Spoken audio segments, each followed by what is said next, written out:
Jennifer Lopez has been in a lot of hot water this year, and more things are being revealed, like how she treated her now ex-husband, Ben Affleck, and how demanding she was of her staff when she would go on tour. Now, we all know that J-Lo and Ben got back together and married each other 2 years ago. Now, unfortunately for J-Lo, 2024 was not a good year for the pair, and they actually got divorced. Now, there were several rumors all year about this due to the fact that she canceled her tour and they were selling her house. Turns out it was true though, as on Tuesday, August 20th in LA, J-Lo filed for divorce at County Superior Court. Now, the official separation date is listed as April 26. But there was a tiny problem. OK Magazine said that when the pair wedded in Las Vegas, they didn't tie up their assets. That's right, there was no prenup.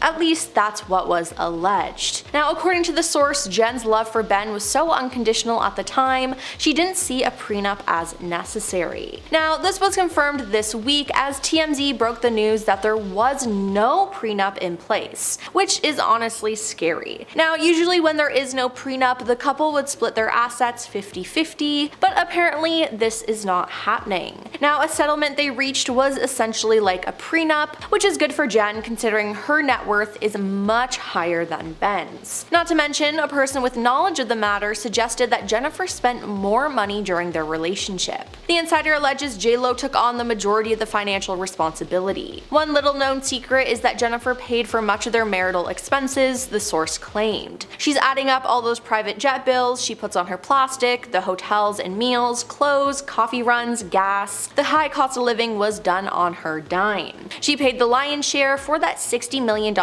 mansion they bought too, they added. Ben took so much money out of her, at least that's what she's saying. And all I can say is, yikes.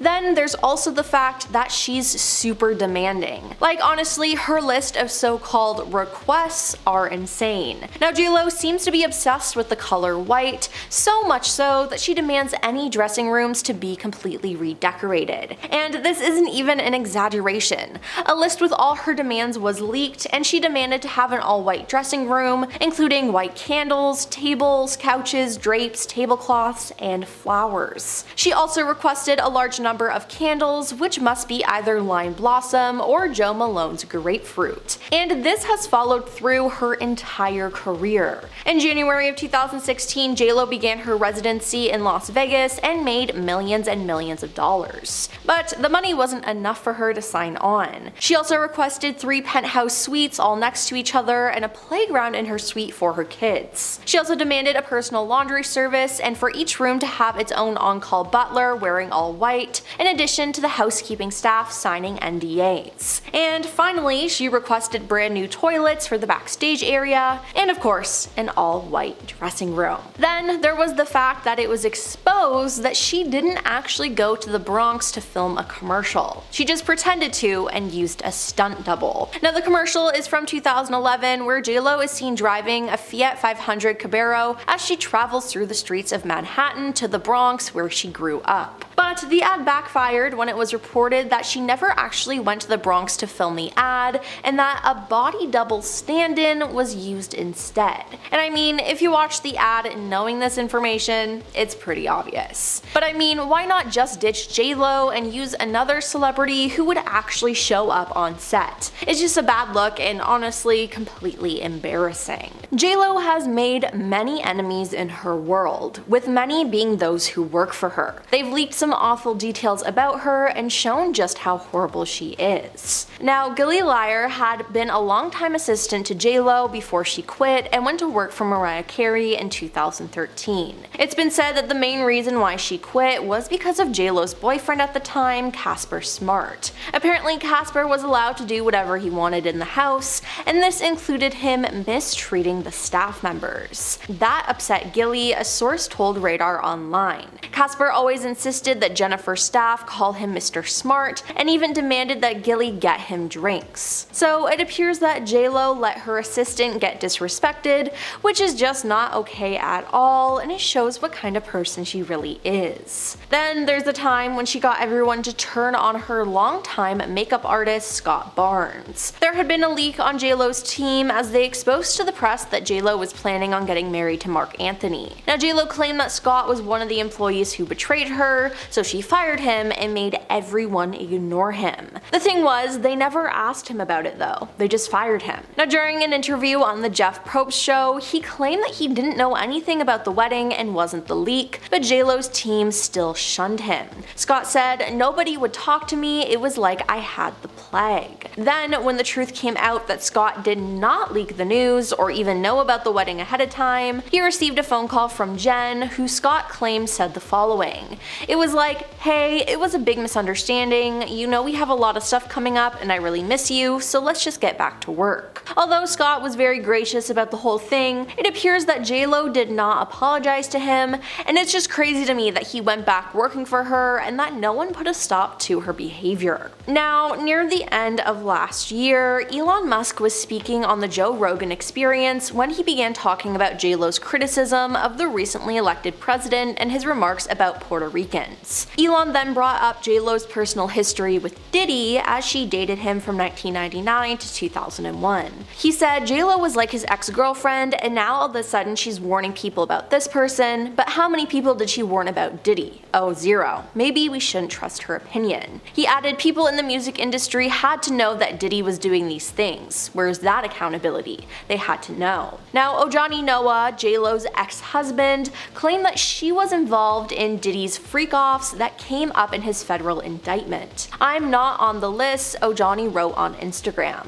To those people and media outlets asking if I ever went or participated in that piece of Diddy's freak-off parties, no and no, never. But my ex-wife, Jennifer Lopez, aka J-Lo, did. Ask her. But in a shocking turn of events, one of her past assistants has come to her defense. Thea D'Souza, who worked with J-Lo on the 2002 film Made in Manhattan, posted a statement on Threads that said, "If you knew Jennifer Lopez, if you ever worked with her like I did, or if you were close with people who are like family to her like I am, you would know she did not have any idea about Diddy. She barely drinks, she's not a partier, she isn't a good time girl, she's a workaholic who uplifts women, and who was charmed by him for a brief time in her life." Now Thea emphasized that J-Lo does not deserve to be conflated with Diddy's shocking and criminal misdeeds. So Thea claims that J-Lo is innocent in all of this, but she's the only one who's spoken out. You see, J-Lo is refusing to speak about her ex Diddy. She walked out of an autograph signing at AFI Fest 2024 when someone in the crowd asked her if she had any comments about Diddy and the allegations. The US Mirror tabloid reported that the singer left immediately, despite fans' pleas that she stay. And don't expect her to say anything. In May, after video footage of Diddy hurting his ex-girlfriend Cassie Ventura was brought to light, J-Lo stayed silent. Now many of Diddy's other exes have spoken out against him, but not J-Lo. Though tabloid sources claim that the Cassie footage disgusted her, J-Lo was silent on the subject and has stayed that way. Sources are saying that Jen is not going to address the accusations or take time to talk about them because it's not her story to tell. If an interviewer brought it up, she would cross that path as and when it happens, but she won't address it publicly and will not put herself in that conversation on purpose. Then there was the fact when J-Lo and Marc Anthony's twins needed nannies, J-Lo gave them a grueling schedule. Now normally people who make a lot of money, like J-Lo for example, have numerous people who help them with everyday tasks, especially childcare, as it can be so difficult. But Jennifer expected one nanny not only to take care of both twins, but to work 16-hour days, 7 days a week, as an insider told the National Enquirer. Now unsurprisingly, the first nanny she hired left after just a week of working for her. They hired her second nanny, who was wonderful with the twins, but she couldn't take working such long hours without a break, a source said. So then she quit after just a week as well. And yeah, I don't blame them for quitting. I mean, that schedule is just unreasonable. Then in 2022, a girl named Kyla posted a TikTok saying that her dad worked for a company that JLo would hire for drivers. But apparently he heard so many bad stories about the star that he never wanted to be her driver. It said that JLo does not allow her drivers to look or talk to her. She's also so strict that if the driver looks through the rearview mirror and makes eye contact with her, she will freak out. Not to mention that she has a crazy rule that her luggage cannot touch the ground. Now it appears that this story is real though, because one of JLo's former drivers sued her. Hakab Menokian claims he started driving for JLo and Mark Anthony in 2005. He said that the three of them had such a great bond that they convinced him to shut down his company and work exclusively as JLo's personal head of security and transportation. He claimed that JLo agreed to pay him more than $200,000 per year, but things went downhill in 2011. This is when Hakab claims he was forced to spend time with JLo's manager, Benny Medina. He claims that Benny hated him and even found a way to convince JLo to demote him, taking away his security responsibilities and making him JLo's LA driver, and that was it. Now he says that he was basically forced to resign and then sued JLo and Benny for unspecified damages. JLo then countersued him for extortion, but her suit was dismissed in December 2012. Now the two eventually settled on undisclosed terms, but that honestly just sounds like a horrible situation. And finally, one of JLo's backup singers, Julia Wang, posted on TikTok how horrible it was to work with the star. She said she was so mean to her backup singers. If you were pretty or if you were Latina, like game over, she hated you. Julia also said that JLo refused to talk or even look at any of the singers during their rehearsals, except for an occasional eye roll or scoff, which is just crazy. She acted like a bully. Can you imagine spending time with someone working in a closed setting every single day for months, and this person never even acknowledging you or acting like you exist? She asked. And honestly, no, I can't. That sounds like a horrible work environment. Now she also shared that JLo changes the way she acts when there are men present, and Julia added that she only treats the women poorly because she views them as competition. It seems like if you have anything to do with JLo, it would just be horrible. One of JLo's past assistants has come forward and addressed JLo's involvement in Diddy's crime ring. And let me tell you, it's not what you think at all. Thea D'Souza, who worked with JLo on the 2002 film Made in Manhattan, posted a statement on Threads recently that said, "If you knew Jennifer Lopez, if you ever worked with her like I did, or if you were close with people who are like family to her like I am, you would know she did not have any idea about Diddy. She barely drinks, she's not a partier, she isn't a good time girl, she's a workaholic who uplifts women and who was charmed by him for a brief time in her life." Now she emphasized that JLo does not deserve to be conflated with Diddy's shocking and criminal misdeeds. So Thea claims that JLo is innocent in all of this, which is a great thing, and it's honestly good to see someone having JLo's back at a time like this. They've been digging up photos of JLo at parties and have been speculating a lot. Now, besides proof that JLo had been to some of his white parties, as she was his girlfriend, there's been zero proof that she had anything to do with the crimes Diddy committed, nor that she even knew about them. While her ex-assistant has stood up for her, JLo, for her part though, has stayed silent. And she probably will be for the time being, as she doesn't really address rumors or drama. It's obviously a sensitive subject and is something that the star doesn't want to discuss. So if you meet JLo, I'd suggest not asking her about Diddy. Besides, if she has something to say, she will say it eventually. It's a very sticky situation that she's in, and nobody is entitled to her opinion on the whole situation. Now, since breaking up with Diddy, JLo has claimed that he was unfaithful during their relationship. Now, maybe this is why she won't talk about him. She could still be hurt by all of this. Now, throughout their relationship and after their breakup, JLo was aware of rumors that Diddy was cheating on her. When the pair first met, Diddy essentially love-bombed her. He gave her a ton of attention and told her that he loved her almost immediately. JLo said this made her uncomfortable at first, but then she fell for him. As their relationship wore on though, the feelings of doubt crept back in. "It was the first time I was with someone who wasn't faithful," she told Vibe magazine after the breakup. "I was in this relationship with Puff where I was totally crying, crazy, and going nuts. "It really took my whole life in a tailspin." Now, she grew increasingly concerned about his fidelity, saying, "I never caught him, but I just knew," she said of his cheating. He said he was going to the club for a couple of hours and then he'd never come back that night. Now, Diddy himself has admitted that he was often unfaithful in relationships. In a 2015 appearance on The Breakfast Club, he said his partners would often be frustrated with his behavior. Now, J.Lo later admitted they broke up and got back together far more than the public knew, which honestly isn't healthy at all. But in 2001, the couple ended things for good. It was scary, and we broke up many times before that and got back together and broke up again, and nobody knew about it. Now, it seems like J.Lo was more stressed out about everything regarding this relationship than participating in Diddy's extracurricular activities. Yes, she attended some of his parties, but that was only when they were dating, and she didn't know what was happening behind the scenes.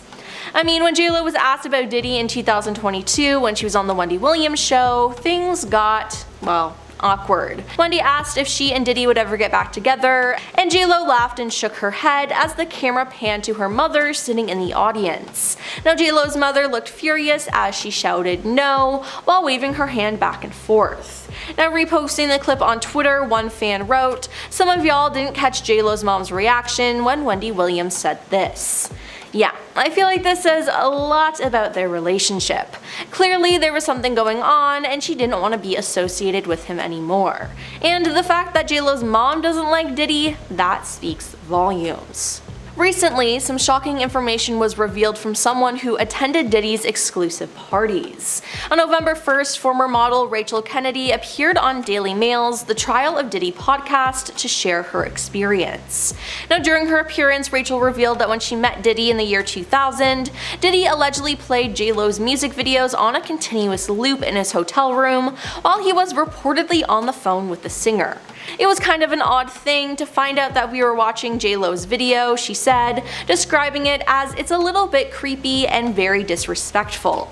Yeah, I'd have to agree with Rachel on that.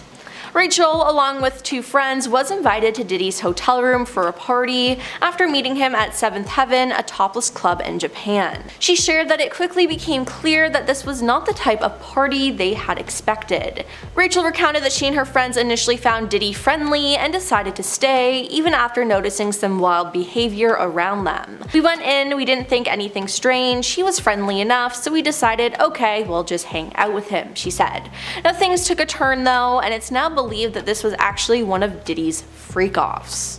Rachel went on to say when she and her friends were with Diddy, suddenly one of his bodyguards barged into the room and he looked so violent and angry. He then ejected the women from the room, which came off as a shock to them. She said, "We just couldn't believe what was happening. First of all, how does he have that much access to Puff Daddy's room? That's the first thing I thought. How does he just come in like that?" Looking back at the strange experience, she alleged that the Bad Boy Records founder teaches them the behavior as he's their boss. She added, "He is the puppet master of all of this, and this is why people think it's okay, because he's teaching them that this kind of behavior is acceptable. He's like a cult leader and these people are his disciples," she said. Now, this makes sense, as it's been released that Diddy had plenty of rules his employees had to follow when it came to finding him women. A former party planner who worked with Diddy during 2004 and 2005, who wished to remain anonymous, stated that women attending these parties were subjected to weight checks. "We would do a weigh-in if necessary. The girls had to be young and hot, so I always had a scale nearby in case I needed to make sure. The number was 140 pounds, but if a girl was really tall, there was a little bit of discretion involved," said the planner, adding that other requirements included no flab, no cellulite, no overly pierced or tattooed, and no short hair. Now, the dress code reportedly demanded women wear short dresses, with high stilettos being a non-negotiable. No pants, no jeans, no flat shoes. Every girl had to wear a party dress, preferably very short, just enough to cover her butt cheeks but no longer than mid-thigh, cleavage showing. And every single one of them had to be wearing stilettos. That one, there was no exception, high stilettos. The New York Post quoted the planner as saying. Now it seems like we won't find out more from J-Lo regarding this whole situation unless she's called on to testify in court. But with everything that's been released about Diddy, J-Lo is the least of our problems. J-Lo, who has famously declared, "Don't be fooled by the rocks that I got, I'm still Jenny from the block," has weathered tales of her alleged snobbery for years. In just one instance reported by the Daily Star, when contractors were hired for a job that could take up to a year on J-Lo's old house, those contractors were reportedly informed that they were not to communicate directly with the international star. A source told the tabloids that she has made it clear that if any of the contractors, drivers, or domestic help make eye contact or speak to her, she will not be impressed. J-Lo's supposed superficial superstar antics apparently extend to service workers who just aren't directly in her employ, but who have the unfortunate one-time experience of being snubbed by her. A source said she doesn't speak to salespeople, she doesn't speak to restaurant people, she doesn't speak to hotel staff, flight attendants, she only talks through her assistants. A United Airlines flight attendant backed up this claim,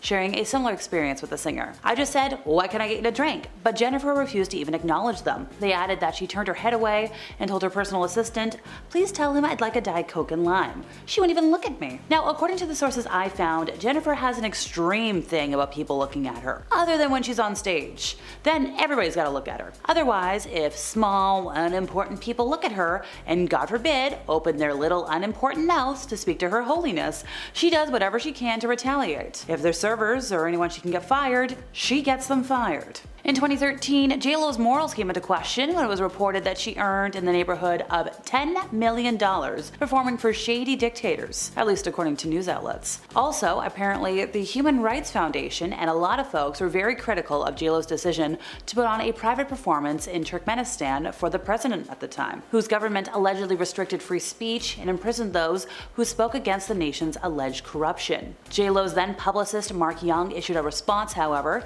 and the statement made J-Lo's team appear really ill-informed. They said this was not a government-sponsored event or political in nature. The event was vetted by her reps. Had there been knowledge of human rights issues of any kind, Jennifer would not have attended. Well, that statement probably didn't go over well, considering how Human Rights Watch's Rachel Denber, Deputy Director for Europe and Central Asia Division, explained that J-Lo's team didn't have to dig deep for information that would have revealed the controversy surrounding the whole presidential leadership corruption stuff. It was something even J-Lo herself could have discovered. Denber literally said, "Just do a few Google clicks, look up the human rights record, it's right there, it's easy to find." Well, 2 months after the backlash, Young was fired from J-Lo's team. With the whole fiasco going boom in everybody's face, was it possible Young eventually took the fall for what appeared to be some blame shifting after the fact?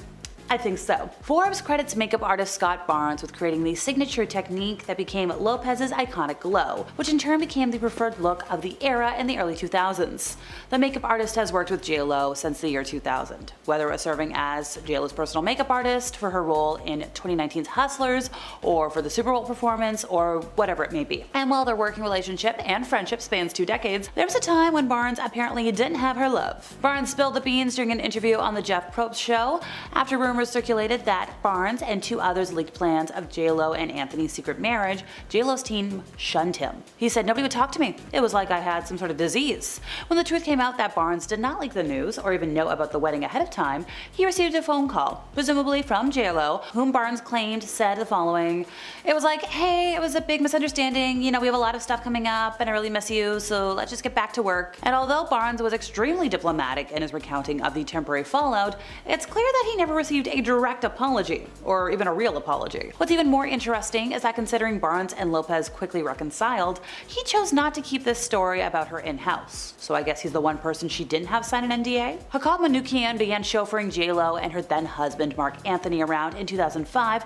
before eventually being promoted to Lopez's staff full-time as her personal head of security and transportation in early 2011, at least according to TMZ. By September of that year, Manoukian was gone from J-Lo's staff, after which he filed a lawsuit for breach of contract and wrongful termination against J-Lo, her company, New Yorkin Productions, and manager Benny Medina. Manoukian claimed his agreement with J-Lo included a $72,000 yearly salary with additional production pay, potentially increasing his compensation to $200,000 per year. But according to tabloids, however, he claimed that he received no production pay or overtime whatsoever. CNN further reported that Manoukian's suit claimed that he dealt with intolerable labor conditions, such as working more than 40 hours a week and being prevented from taking proper meal periods, which forced him to resign. J.Lo filed a countersuit seeking a minimum of $20 million in damages, claiming the former driver was allegedly blackmailing her for $2.8 million as he threatened to expose private information he overheard when chauffeuring her. So the countersuit alleged that he became hostile and angry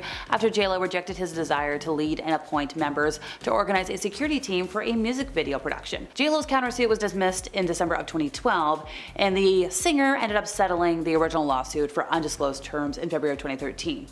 Wish we knew the terms though. Gilly Iyer was a longtime assistant for J.Lo until 2013 when she reportedly left without informing J.Lo she'd been looking elsewhere for work. Quiet quitting. According to sources, Gilly went to work for Jermaine Dupri a week after he joined Mariah Carey's management team. Now, J.Lo and Mariah Carey have been publicly painted as rivals for quite some time, so Gilly jumping ship to Lopez's big nemesis camp seemed to sting a lot. We're talking like butter on a burn a lot. Reports surfaced that J.Lo's then boyfriend Casper Smart allegedly ruffled feathers with a lot of J.Lo's staff. Casper always insisted that all of Jennifer's staff call him Mr. Smart, and even demanded that Gilly get him drinks. At least that's what a source told online sources. So with Jenny from the block allegedly doing nothing to set him straight, that may have been the breaking point as to why Gilly left. Gilly had enough. She was over it. She'd been looking to leave for some time, and as soon as Mariah hired Jermaine, she quit. J.Lo was stunned. Now, Gilly may not have publicly trashed J.Lo, but is there anything colder than a personal assistant leaving a celeb staff on short notice to go work for their rival? So, how bad did this hurt the former Fly Girl? Well, it's unclear, but in 2015, Page Six revealed that J.Lo reportedly had a no Mariah clause in her contract with her manager Betty Medina, barring him from managing Mariah Carey at the same time as her. So, oop. According to at least several of J.Lo's former staff members, she's earned herself the nickname Paylo because she paid her staff a lot less than they can make elsewhere. We're talking like half of what they can make elsewhere. Now this rumor's been going around for years. We're talking like back in 2003, when Jennifer was first with Ben Affleck. They were out in Vegas, they were having a good time, they had a big win, and Ben was feeling generous. He was like, yeah, I'm gonna tip the dealer $2,000. But before the dealer could actually claim the reward, J.Lo was like, no, you get $200. So, why does J.Lo pay her staff so little? She's like, well, you know what? I had to work hard to get my money, so you have to work hard to get yours. Which, like, I'm sorry, that's embarrassing. If you had to work so hard to earn your money, wouldn't you want to make it easier for others because you know how hard it is? Come on, queen. An ex-private airport employee called J.Lo a nightmare person on Twitter before dishing out several stories about negative interactions with the superstar. Twitter user @MoiraWebb claimed she worked at a private airport on Long Island when J.Lo was in her relationship with Mark Anthony. They said, I have so many stories about her being a rude and nasty person. It's gross to say, but each time she fails at anything, it delights me. So, okay, that's like really intense hating. Surely J.Lo couldn't be that bad, right? Wrong. Come on, you've been here long enough today. So Webb told 5 stories about brutal interactions with J.Lo, and these range. We're talking like some were just kind of bizarre, some of them were just plain mean. But it definitely seems like, if you haven't figured it out already, J.Lo doesn't care about people if you're not her. The first story, she's got this standing catering order, even if she's only going like 20 minutes away, and that order needs to have a KFC bucket. So she was flying out in the morning before KFC opened, and her team freaked out that they didn't have the bucket. So this employee was demanded to go get some, was given some cash. They drove like a bat out of hell and begged KFC to open early, make one for her. They were excited it was J.Lo, they made one. But this worker actually didn't have enough cash. They had to give her a senior citizens discount to cover it. And as they're speeding back, they look up, the flight's taking off. Even though they're like, no, we can't leave without it. So they're like, why did I even have to do that? J.Lo and Mariah Carey have been very obvious rivals in the music industry for as long as I can remember. So naturally, when one of J.Lo's assistants left to work with Mariah Carey, J.Lo was not having it. Gilly had been a longtime assistant to J.Lo before bolting to join Mariah Carey in 2013, and reportedly the key factor in the departure was J.Lo's boyfriend at the time, Casper Smart. Smart allegedly had free reign throughout the house and would treat J.Lo's staff very poorly with no resistance. And that upset Gilly, a source told Radar Online. Casper always insisted that Jennifer's staff call him Mr. Smart, and even demanded that they get him drinks, do things for him. That was not their job. According to several of J.Lo's former staff members, J.Lo earned herself the nickname Paylo because she paid her staff around 50% less than they could make elsewhere. And this rumor's been going on for a year. So I'm talking like way back in 2003 when J.Lo was spotted in Vegas with boyfriend at the time, Ben Affleck. Well, this was the first time. They had a big win. Ben was like, yeah, I'll tip the dealer $2,000. But before the dealer could take that reward, J.Lo was like, $200 mistreatment instead. Now, folks have asked JLo, like, why do you pay your staff so little? She's like, I had to work hard to earn my money. Everybody else should too. And like, honestly, that's just so embarrassing for her. I think if you had to work hard to earn your money, you'd want to make it easier for others because you know how hard it is. It's just entitled behavior. It's gross. Come on, girl. Jacob Manoukian began chauffeuring JLo and her then husband Mark Anthony around in 2005 before eventually being promoted to Lopez's staff full-time as her personal head of security and transportation in early 2011, at least according to the sources at TMZ. By September of that year, though, Manoukian was gone from JLo's staff, after which he filed a lawsuit for breach of contract and wrongful termination, and this was against JLo, her company, and her manager, Benny Medina. Manoukian claimed his agreement with JLo included a $72,000 yearly salary with additional production pay, potentially increasing his compensation to $200,000 per year. According to E, however, he claimed that he received no production pay or overtime whatsoever. CNN further reported that the suit claimed he dealt with intolerable labor conditions, such as working more than 40 hours a week and being prevented from taking proper meal periods, which forced him to resign. JLo filed a countersuit against Manoukian, seeking $20 million in damages, claiming the former driver was allegedly blackmailing her for $2.8 million, as he threatened to expose private information he overheard when chauffeuring her. The countersuit also alleged that Manoukian became hostile and angry after JLo rejected his desire to lead and appoint members to organize a security team for a music video, at least according to The Hollywood Reporter. JLo's countersuit was dismissed in December of 2012, and they wound up settling Manoukian's original lawsuit for undisclosed terms in February of 2013. So back in 2002, JLo starred in the romantic comedy Made in Manhattan. She was all over the world. She was promoting this, but when she was in London, people were talking, and not about the movie, about her demands. She had very interesting encounters with hotel staff. So she was staying at the Metropolitan Hotel. They were like, okay, this girl is like a class A diva. The hotel staff was like astounded by her lavish and extravagant demands because it was reaching levels they had never seen before. She was asking for thousands of pounds of lemon-scented candles, and also, even if she's traveling a short distance, JLo's not walking down the block. She had 7 limousines escort her to lunch at a restaurant that was only 200 yards away. This isn't the only report of her diva behavior though. In 2012, reports surfaced that staff working for her, yeah, don't make eye contact with me, don't speak with me. While having work done on her San Fernando Valley home, she was like, yeah,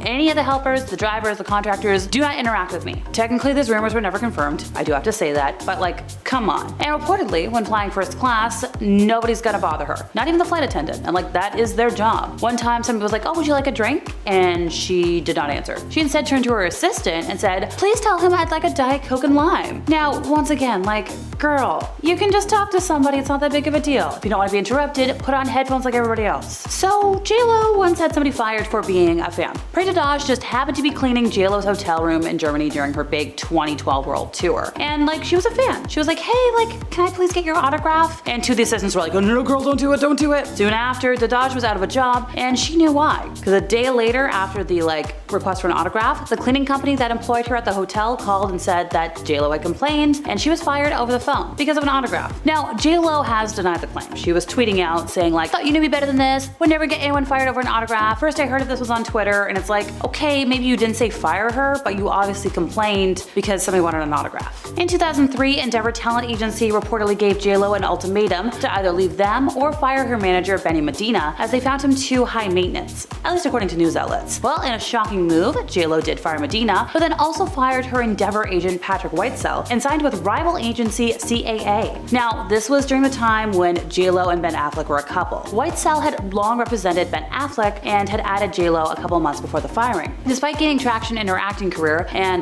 once again being the girlfriend of Ben Affleck at the time, the agency still chose to put her in a tough position. And while it was JLo who kind of put the end on the professional relationship, Endeavor seemingly made it public that they didn't value her enough to figure out how to make things work with her manager. So see if you can spot the unsubtle shade in Endeavor's statement about the fallout, which attempted to make the firing seem like a mutual decision, while also throwing Medina under the bus and firing at JLo's decision making. Here's the quote, folks. Endeavor has parted company with Jennifer Lopez. Jennifer is an incredibly talented actress and a good friend, and we wish her much continued success. However, as an agency, we were no longer able to work with her manager, Benny Medina. We thought it best for Jennifer and Endeavor that we part company at this time. You literally could have taken out that entire second last sentence. We did not need that. You could have just been like, oh, we wish her much continued success, and ended it there. Would have been a lot less messy. Forbes credits makeup artist Scott Barnes with creating the signature technique that became JLo's iconic glow, which in turn became the preferred look of the era. The two had worked together since the year 2000, whether it was serving as JLo's personal makeup artist for her role in 2019's Hustlers or for the Super Bowl Bowl halftime performance. And while their working relationship and friendship spans 2 decades, there was a time where Barnes apparently didn't have her love. He spilled the beans during an interview on the Jeff Probst show after rumors circulated that he and 2 others leaked plans of JLo and Anthony's secret marriage. JLo's team completely shunned Barnes. He's like, nobody would talk to me. It was like I had like an incurable disease. And when the truth came out that Barnes did not leak the news or even know about the wedding ahead of time, he got a phone call, presumably from JLo, and he was like, oh, it was a call where it was like, hey, it was a big misunderstanding. You know, we have like a lot of stuff coming up and I really miss you, so let's just get back to work. And although Barnes was extremely diplomatic in his recounting of the temporary fallout, it's clear that he never got a direct apology. And by the way, they reconciled, but he's still choosing to talk about it, so obviously he's hurting. An ex-private airport employee called JLo a nightmare person on Twitter before dishing out several stories about negative interactions with the superstar. Twitter user @MoiraWebb claimed she worked at a private airport on Long Island when JLo was in a relationship with Mark Anthony. She's like, I have so many stories about her being a rude and nasty person. It's gross to say, but each time she fails at anything, it delights me. That's like next level hating. Like, surely, okay, we know JLo's bad, but like, is it that bad? So Webb told like 5 separate stories on Twitter about interactions with Lopez, and they range anywhere from the bizarre to just plain mean, but it sure seems like JLo doesn't care about people beyond herself. We have one of them today. So she had a standing catering order, even if she was only going like 20 minutes away, and one of those things on that rider was a KFC bucket. And she was flying out in the morning before KFC usually opens, and her team freaked out that they didn't have it there. She, you know, our narrator, was demanded to go get some. She was given some cash by the team. So she drove like a bat out of hell, begged KFC to open early, make one for her, and they were excited because they're like, oh my god, it's JLo! And they made one, but like our poor girl didn't have nearly enough cash, so thankfully they were like, okay, let's give you like a discount, we'll cover it, whatever. And as she's speeding back, she looks up and she sees the flight taking off. Even though like her entire team was like, she's not gonna leave without this KFC. They just sent her to do that as a punishment, I guess.